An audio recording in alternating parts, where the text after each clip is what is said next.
Hey everybody, it's Kat here with Damn That's Good, and today we're going to do our very first Kat's Kitchen Quickie.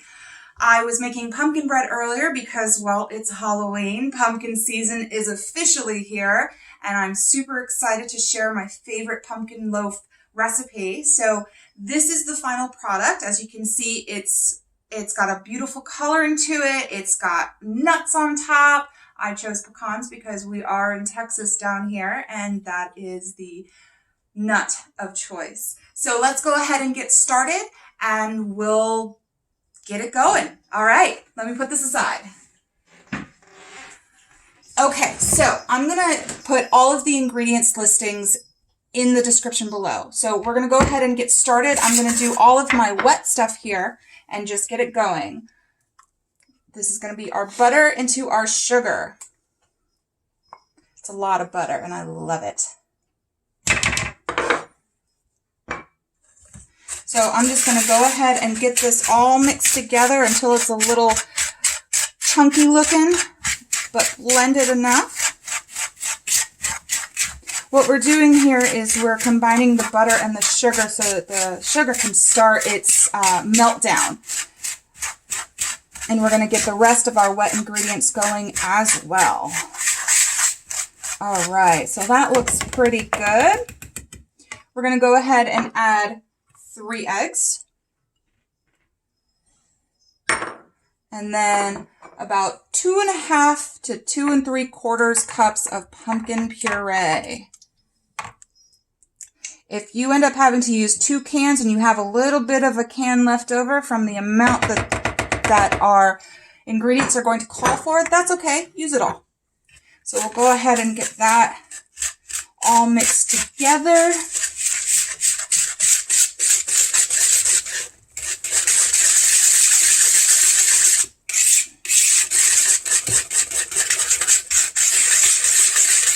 All right.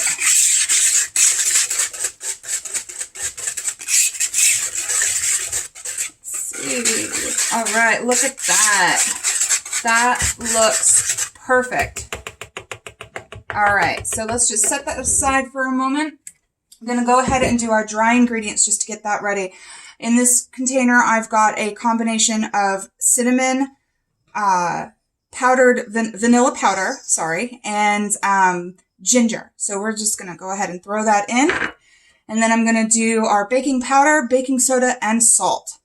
Now, if you use a self-rising flour, you can just X out the use of your baking powder and soda and salt because it's already built into your self-rising flour. I'll make sure to make note of that in the description below. So that's combined. That should be good. We're going to go ahead and add our wet stuff to our flour and just get that in there.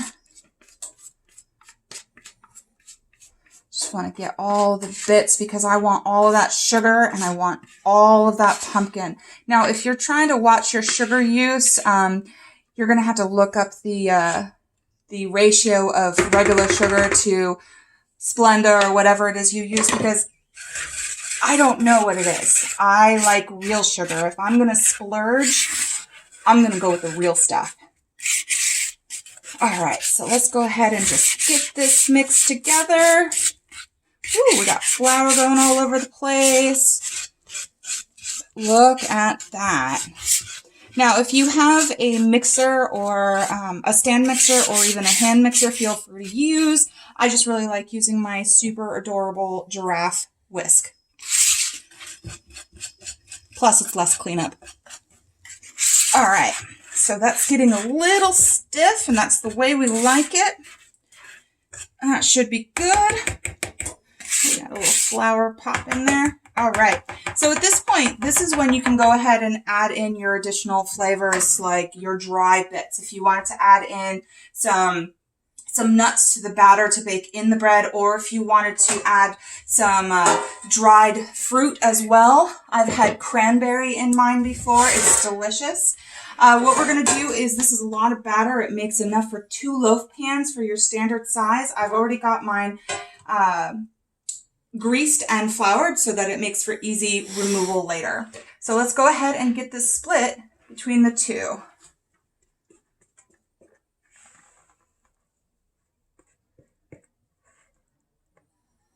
That's one.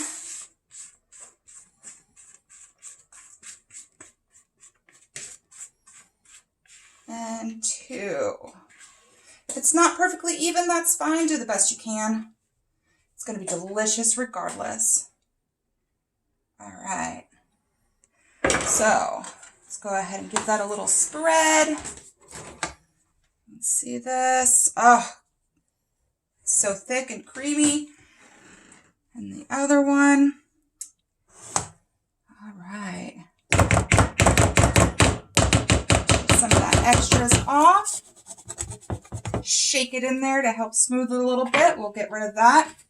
Now, like I said, we're going to go ahead and top ours with pecans because we're in Texas and that is what we like. So I'm just going to top it. Get as much on there as you want. They're going to roast in that oven while this is cooking. It's going to be amazing. I'm going to go ahead and just use the rest. All right.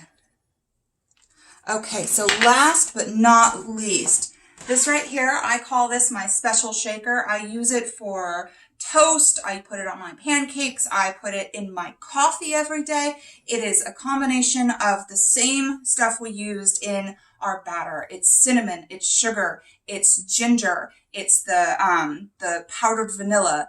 It's delicious. I'm going to go ahead and sprinkle that on top. This is great when you do French toast as well. Okay, so that is it. We're going to go ahead and pop these two in the oven. Yes, I said both of them. You pop them in together and you're going to cook it for about 60 to 70 minutes. I usually do mine for about 65 minutes on my Alexa. I pull them out, I check them with a knife to see if they're ready, and I leave them in for however longer it needs. And that is going to be it. And that final product that I showed you is what you're going to get. It's delicious. You're going to love it. It's super moist and buttery. And that is pumpkin loaf. So be sure to like, subscribe, share, hit that notifications button on the bottom there, that little bell, and you'll get your notifications of when we have new things coming out or new things posted. Thanks for joining us in Kat's Kitchen Quickies.